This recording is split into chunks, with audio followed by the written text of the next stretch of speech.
Bendiciones a todos, Dios les bendiga, hermanos. Estamos en la Biblia Ilustrada, comenzando en el día de hoy con la lectura titulada El Secreto, que se encuentra en Lucas capítulo 1 del 23 hasta el 55. Hermanos, le voy a alentar, a entusiasmar, espero que hagan todas estas lecturas tal y como están escritas, hermanos. Si se le hace un poco difícil, le, le animo a que quizás vaya, escriba en la computadora y escriba en el celular, escriba libro de Mateo y póngalo y escúchelo. Escuche el libro de Mateo, escuche todas las historias y haga lo mismo con estos cuatro libros, Mateo, Marcos, Lucas y Juan. ¿Okay? Para que así le ayude a entender un poquito más el contexto de las historias que vamos a estar mirando. Amado Dios, gracias, Padre, por esta oportunidad nuevamente de reunirnos, Padre, de poder reflexionar, Señor, y meditar en lo que pasó en la vida de Jesús. Padre, mientras miramos los evangelios, te pedimos, Padre, que estos cuatro libros, Señor, nos ayuden a entender más la vida de Jesús, Padre, el propósito, la misión, Padre, y el propósito que se está estableciendo, Señor, sobre cada una de nuestras vidas, para la gloria y la honra tuya. Te agradecemos estas cosas y las pedimos así mismo, Señor, en el nombre de Jesús. Amén y amén. Así que, hermanos, antes de entrar al secreto, quiero dar un corto resumen, ¿verdad?, de la esencia de Mateo, Marcos, Lucas y Juan. Bien, así que vamos aquí rapidito. Va a tomar unos minutitos, pero vale la pena para que tengamos un buen fundamento. Así que Mateo, el propósito del libro de Mateo fue probar que Jesús es el Mesías y ese libro le mira a él como el Rey eterno.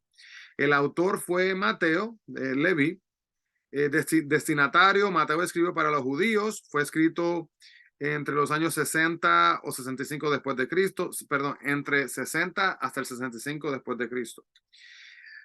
Mateo, el marco histórico, Mateo era un judío cobrador de impuestos que llegó a ser uno de los discípulos de Jesús y este evangelio es el enlace entre el Antiguo Testamento y el Nuevo Testamento por su énfasis en el cumplimiento de la profecía que había sido estipulada en el libro, en el Antiguo Testamento. Personas claves, ahora se ponen un poquito más largas porque hay muchas personas involucradas. Está Jesús, María, José, Juan el Bautista, los discípulos, los líderes religiosos, Caifás, Pilato y María Magdalena. Lugares clave, está Belén, Jerusalén, Capernaum, Galilea y también Judea. Y algunas características peculiares de este libro es el hecho de que Mateo está lleno de lenguaje mesiánico, ¿verdad? Donde se habla sobre el hijo de David, aparece por todo el evangelio, lo podemos ver, y referencias al Antiguo Testamento también. Hay 53 alusiones del Antiguo Testamento y también 76 referencias. No es un registro cronológico, bien importante entender eso, hermanos. Su propósito entonces es presentar una evidencia clara de que Jesús es el Mesías y el Salvador. Los temas en esencia, hermanos, capítulo 1 hasta el capítulo 4 se enfocan en lo que es el nacimiento y la preparación de Jesús. Del 4 hasta el 25, el mensaje y el ministerio de Jesús, el Rey. Y desde el 26, versículo 1 hasta el 28-20, la muerte y la resurrección de Jesús, el Rey. Vemos aquí que Mateo fue uno de los 12 discípulos de Jesús que él había sido despreciado por ser recaudador de impuestos. ¿Y por qué despreciaban a los recaudadores de impuestos, hermanos? Porque si tenían que cobrar, vamos a decir, 10 denarios, cobraban 12 denarios si se quedaban con dos. Entonces, ¿verdad? Eran vistos como ladrones. Importante entender eso cuando vean una de las historias que vamos a estar mirando. Entonces,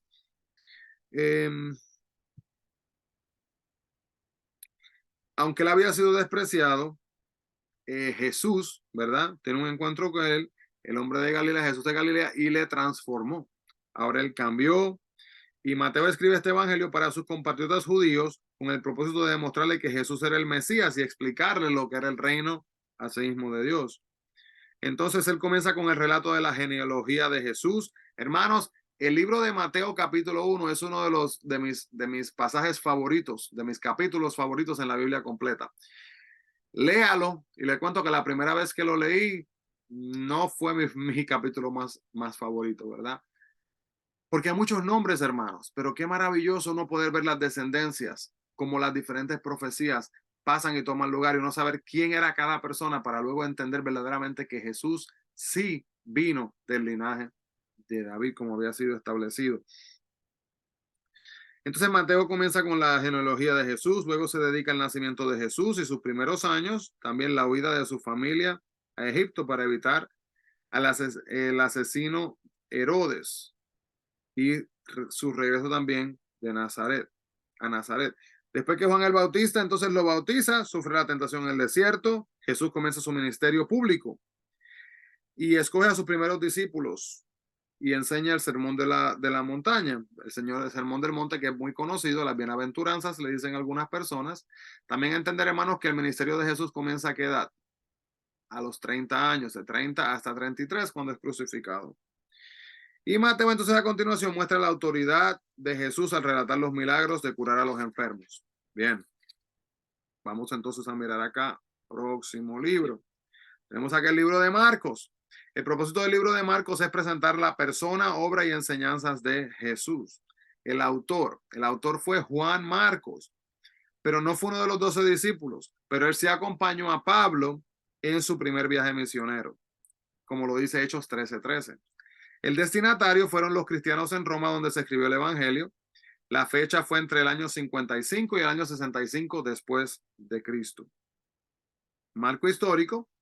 Vemos acá que el Imperio Romano bajo Tiberio César, el imperio donde se hablaba un solo idioma, contaba con un excelente sistema de transporte y de comunicaciones. Entonces, además, estaba maduro para escuchar el mensaje de Jesús, el cual se expandió con rapidez de provincia en provincia y luego de nación en nación también de igual manera. Las personas clave fueron Jesús, los 12 discípulos, Pilato, los líderes religiosos y los judíos. Entonces ya vemos una diferencia. Mire la cantidad de personas que mencioné en Mateo y ahora estamos mencionando muchas menos personas, menos grupos de personas, ¿verdad? En los lugares claves está Capernaum, Nazaret, Cesarea de Filipo, Jericó, Betania, Monte de los Olivos, Jerusalén y también Gólgota. Una característica peculiar o particular de este libro es el hecho de que Marcos fue el primer evangelio que se escribió.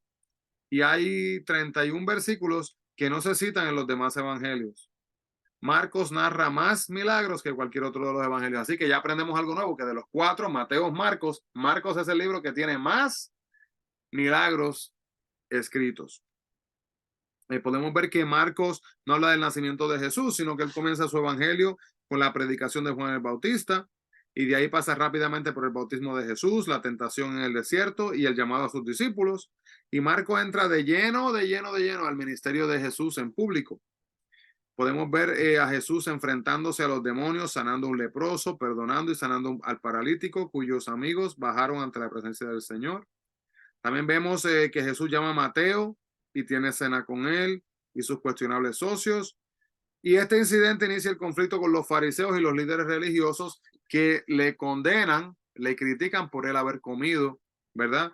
Con este hombre pecador. También quebrantar el día de reposo. Y también, hermanos, se comparten diferentes parábolas, ¿verdad?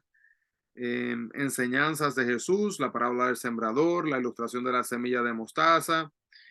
Y también luego va a entrar de lleno en lo que es en la acción, cuando viene Jesús en acción, cuando Jesús calma la tempestad, echa fuera demonios y sana también a la hija asimismo de Jairo. Y miramos asimismo el libro de Lucas, que sabemos el libro de Lucas, generalmente hablando. El propósito del libro de Lucas fue presentar un informe detallado de la vida de Cristo y a este como hombre perfecto y salvador. ¿Okay? Lucas entonces era médico, como dice Colosenses 4:10, griego y cristiano gentil, es el único autor gentil conocido en el Nuevo Testamento. Fue amigo personal y compañero de Pablo y también escribió Hechos y los dos libros van juntos. Mire esto, hermano, bien importante. Mateo, Marcos, Lucas. Lucas era médico. Y como era médico, nos vamos a dar cuenta, hermano, que cuando había un evento que incluía una sanidad o un evento que incluía una persona enferma, la manera que la manera que Lucas explica, ¿verdad? La condición médica es bastante específica médicamente hablando. Así que la persona, su temperamento, su actitud, su conocimiento, ¿verdad? Eran presentados a través de lo que estaban haciendo. También podemos personas claves. Vamos por el tercer evangelio. Jesús, Elizabeth, Zacarías, Juan el Bautista, María, los discípulos, Herodes el Grande, Pilato, María Magdalena también. Los lugares claves. Belén, Galilea, Judea y Jerusalén. Y también algunas características particulares o peculiares sería que este es el evangelio más completo. El vocabulario general y su forma de expresarse denotan la cultura del autor. A menudo se hace referencia a enfermedades y diagnósticos, ¿verdad? Como el médico, pues lo hace de una manera bastante específica. Lucas enfatiza la relación de Jesús con la gente, subraya la oración, los milagros, los ángeles, plasma inspirados himnos de alabanza y adjudicar un lugar sobresaliente a la mujer también. Y gran parte del capítulo 9 hasta el capítulo 18, hermanos, no aparece en otro evangelio. Así que tenemos ahora el libro número 3 de los evangelios y del capítulo 9 al 18, prácticamente toda esa información que está ahí no aparece en ninguno de los otros evangelios. La esencia, ¿verdad? De cómo está escrito en los capítulos desde el 1 al 4, es el nacimiento y la preparación de Jesús el Salvador, del 4:14 al 21:38, el mensaje y ministerio de Jesús el Salvador, y capítulo 22:1 hasta 24:53, la muerte y la resurrección de Jesús el Salvador. Los temas generales, ¿verdad?, que son explorados es Jesús Cristo el Salvador, la historia, la gente, la compasión, el Espíritu Santo. Podemos ver aquí que Lucas afirma la divinidad de Cristo, pero el verdadero énfasis, ¿verdad?, de este libro radica en mostrar la humanidad de Jesús, el Hijo de Dios, que es también el Hijo del hombre. Como médico, Lucas era un hombre de ciencia y como griego era un hombre de detalles. Así que no sorprende, hermano, que con su investigación extensa, él explique que lo que está informando es como algo cierto. Lucas fue un amigo personal y compañero de viaje de Pablo, así que él pudo entrevistar a los otros discípulos y tener acceso a otros informes históricos. Y también fue testigo del nacimiento y crecimiento de la iglesia primitiva. Su evangelio y el libro de Hechos son documentos históricos confiables. ¿Okay? Así que entendemos, hermanos, que con todas estas entrevistas, esta información que él pudo recopilar, ¿verdad? Dirigido por el Espíritu, inspirado por el Espíritu Santo, pudo escribir entonces el libro de esta manera. Y el último libro, hermanos, que es el libro de Juan. Juan, vemos acá, que el propósito del libro de Juan era probar que Jesús es el Hijo de Dios y que todos los que crean en él tendrán vida eterna. El autor nos dice que es Juan, el apóstol, hijo de Zebedeo, hermano de Jacobo, llamado también hijo del trueno. Destinatario, nuevos creyentes e inconversos que le buscan. Se cree que puede haber sido escrito más entre el año 85 y el año 90 después de Cristo.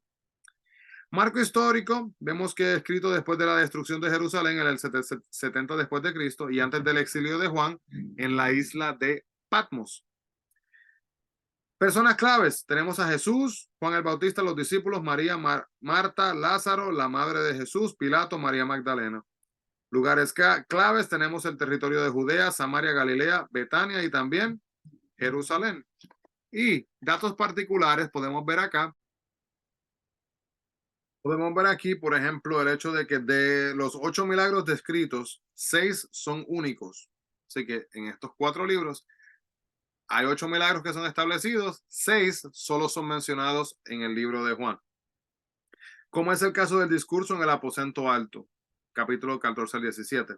Más del 90% de Juan es único, peculiar. Juan no incluye una genealogía ni referencia alguna del nacimiento de Jesús, su niñez, tentación, transfiguración, elección de sus discípulos.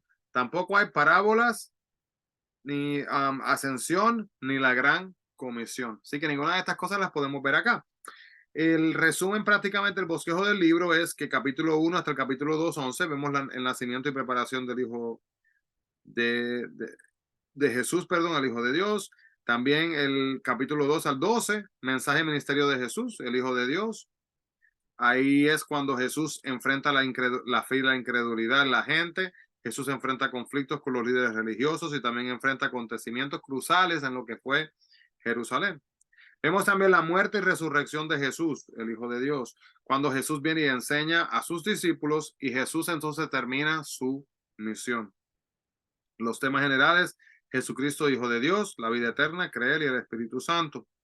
Podemos ver acá, hermanos, que Juan expone la identidad de Cristo desde sus primeras palabras, cuando dice el capítulo 1:1 en el libro de Juan, dice: en el principio era el verbo y el verbo era con Dios y el verbo era Dios. Y el resto del libro, entonces, hermanos, se enfoca continúa con el tema, hablando de Juan, cuando habla del testigo que escogió 8 de los milagros de Cristo, o señales como él las llamó, que revelan la naturaleza divina y la naturaleza humana, ambas. Naturaleza de Cristo y su misión que le da también en la vida. Estas señales son, podemos ver aquí este ejemplo, hermano, de estas señales: cambiar el agua en vino, sanar al hijo de un oficial del rey, sanar al paralítico de Betesda, alimentar a más de 5,000 con unos cuantos panes y peces, caminar sobre el mar, también sanar la vista a un ciego, también resucitar a Lázaro y también más tarde resucitar también él mismo. Y número 8, dar a los discípulos una abrumadora pesca también de peces. Así que, hermano, eso nos da una esencia, ¿verdad? De los diferentes evangelios para que aunque sea estemos un poquito más, entonces, así mismo al día. Vamos entonces a ver acá Lucas 1 del 23 al 55, donde tenemos aquí alguna información para compartir. Vemos aquí, hermanos, que Juan estaba bautizando a los judíos en estos momentos y estaban...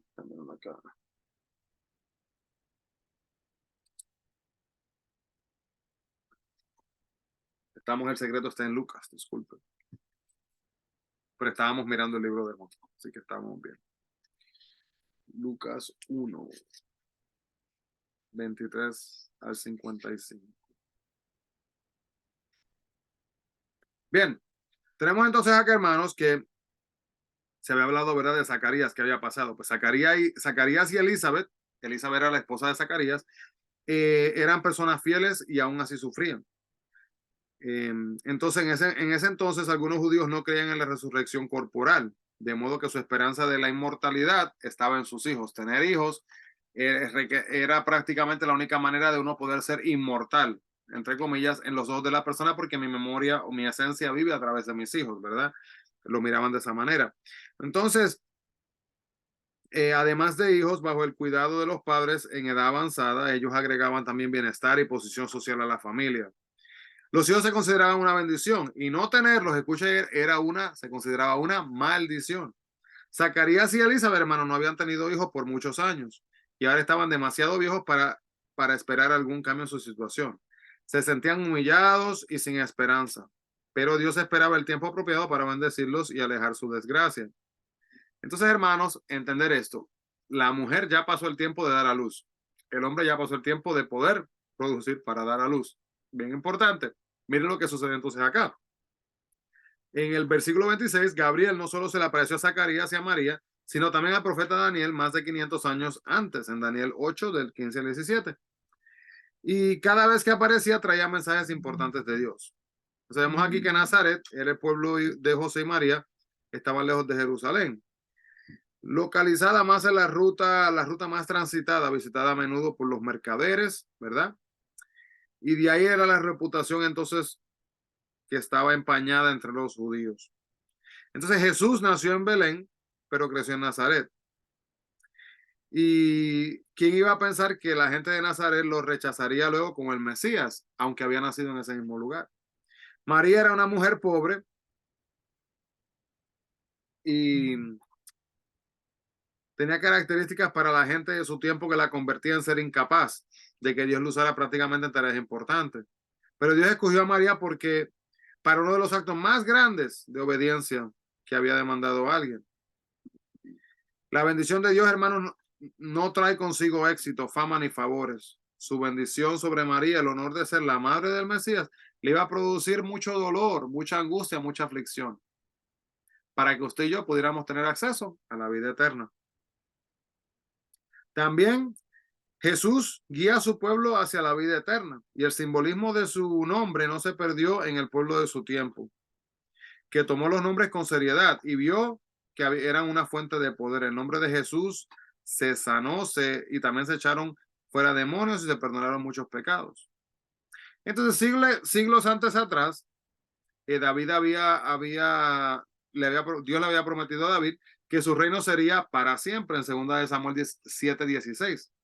Y esta promesa se cumplió en la venida de Jesús, un descendiente directo de David cuyo reinado continuará por la eternidad. O sea, el nacimiento de Jesús de una virgen es un milagro que a muchos se les hace difícil de aceptar. Y estos tres hechos pueden entonces ayudar a nuestra fe. Número uno, Lucas era médico y sabía muy bien cómo se forman los bebés, así que sería muy difícil creer un nacimiento virginal como lo es para nosotros, pero sin embargo lo escribe como un hecho, siendo hermanos, teniendo el conocimiento que tenía. Número dos, Lucas también era afanoso investigador, que basó su evangelio en informes de testigos presenciales, personas que estuvieron ahí presentes. Y la tradición dice que habló con María relacionados con los hechos de los dos primeros capítulos. Y esto, hermanos, es una cosa importante. Esto no es una historia de ficción, ¿verdad? Una leyenda, un mito, no, esto es algo que pasó real.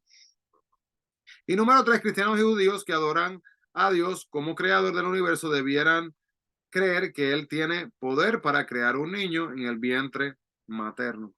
Entonces Jesús nació sin el pecado que entró en el mundo mediante Adán, nació santo, justo, ¿verdad? Está aquí lo que es una joven soltera, encinta, que se arriesgaba al desastre, hermanos, del qué dirán, ¿verdad? Estaba comprometida, lo que iba a pasar con su matrimonio, con su futuro, cómo se iba a sostener. María se sometió, pero vamos también aquí, hermanos, que Sara era la esposa de Abraham y Sara se había reído. En Génesis 18, 9 al 15. Zacarías, ¿verdad? Que perdió su voz. ¿Por qué? Zacarías dudó, porque ya había pasado el tiempo de que se pudiera quedar embarazada a su esposa. O sea, Zacarías dudó. Lucas 1:18. Y María se sometió, pero creyó las palabras del ángel y estuvo de acuerdo en tener el bebé, aunque fueran circunstancias humanamente imposibles.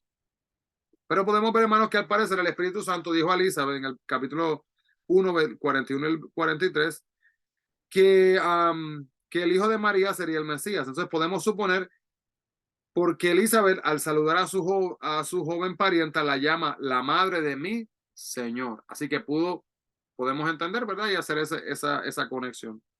Y al apresurarse para visitar a su parienta, María debió estar preguntándose si los acontecimientos de los días recientes serían reales, quién sabe. Pero el saludo de Elizabeth debió haber solidificado su fe, porque hermanos, cuando se saludan, ¿verdad? Sintieron que hubo movimiento. El embarazo de María pudo haber parecido imposible, pero su parienta sabia y anciana creyó y se regocijó. Entonces, a pesar de que ella misma gestaba, hermanos, el tan esperado bebé, Elizabeth pudo haber enviado a María, cuyo hijo sería más importante que el de ella. Pero al contrario, mire lo que hizo. Ella estaba llena de alegría porque la madre de su Señor pudiera visitarla. La envidia es algo, hermanos, que muchas veces literalmente comienza con algo pequeñito y luego se engrandece. Tengamos cuidado con eso. Y hermanos, el capítulo 1 del 46 al 55, se los voy a leer, por si acaso no le da tiempo de leerlo. Es conocido como el Magnificat. No sé si han escuchado esa palabra antes, que es la primera palabra en la traducción del latín de este pasaje y se usa mucho como base para música coral e himnos. Como Ana, la madre de Samuel, primera de Samuel 2, del 1 al 10, María glorificó a Dios en un cántico por lo que él iba a hacer en favor del mundo a través de ella. Nótelo en ambos cánticos. Dios se describe como un defensor de los pobres, oprimidos y despreciados. Y dice así, repito, Lucas capítulo 1 del 46 al 51, dice así. Entonces María dijo, Engrandece mi alma, Señor, y mi espíritu se regocija en Dios mi Salvador, porque ha mirado la bajeza de su sierva. Pues he aquí, desde ahora me dirán bienaventurado todas las generaciones, porque me ha hecho grandes cosas el poderoso, santo es su nombre, y su misericordia es de generación en generación a los que le temen. Hijo, hizo proezas con su brazo, esparció a los soberbios en el pensamiento de sus corazones, quitó de los tronos a los poderosos y exaltó a los humildes, y a los hambrientos colmó de bienes, y a los ricos envió vacíos. Socorrió a Israel su siervo, acordándose de la misericordia, de la cual habló a nuestros padres, para con Abraham y su descendencia para siempre. Así que, hermanos, ese es conocido como el Magnificat. Espero que esto le cause más interés, ¿verdad? De entender los evangelios mejor y entender, hermanos, que la duda de Zacarías, ¿verdad? Fue algo que no tenía que haber pasado. Zacarías pudo haber tenido fe. Entendamos, hermanos, que van a haber momentos en nuestra vida donde nosotros, Dios obrar no tiene lógica. El doctor dice tiene cáncer, le quedan 3 meses de vida y oramos y le estamos orando a Dios para que Dios haga un milagro y no sean 3 meses, sino que sean 30 años más, ¿verdad? Que sea la voluntad de Dios. Eso es lo que estamos hablando, hermanos, de traer las peticiones delante de Dios y dejar que Él obre de acuerdo a su voluntad. Amado Dios, te agradecemos, Padre, por esta oportunidad. Gracias, Señor, por siempre estar ahí dispuesto para intervenir. Padre, te pedimos que nos ayudes a poder abrirte siempre las puertas, Señor, y darte la gloria y la honra que mereces, entendiendo, Padre, que estás dispuesto a obrar, Señor, siempre y cuando estemos dispuestos a confiar en ti. Padre, obra en nuestras vidas de acuerdo a tu voluntad y que todo lo que hagamos, hablemos, Padre, confrontemos, sea de acuerdo a tu plan divino para nuestras vidas. Te agradecemos y pedimos estas cosas en el nombre de Jesús, mi Dios. Amén y amén. Y bueno, Dios les bendiga grandemente. No se olviden, busquemos la presencia del Señor. Que Dios les bendiga a todos. Bendiciones.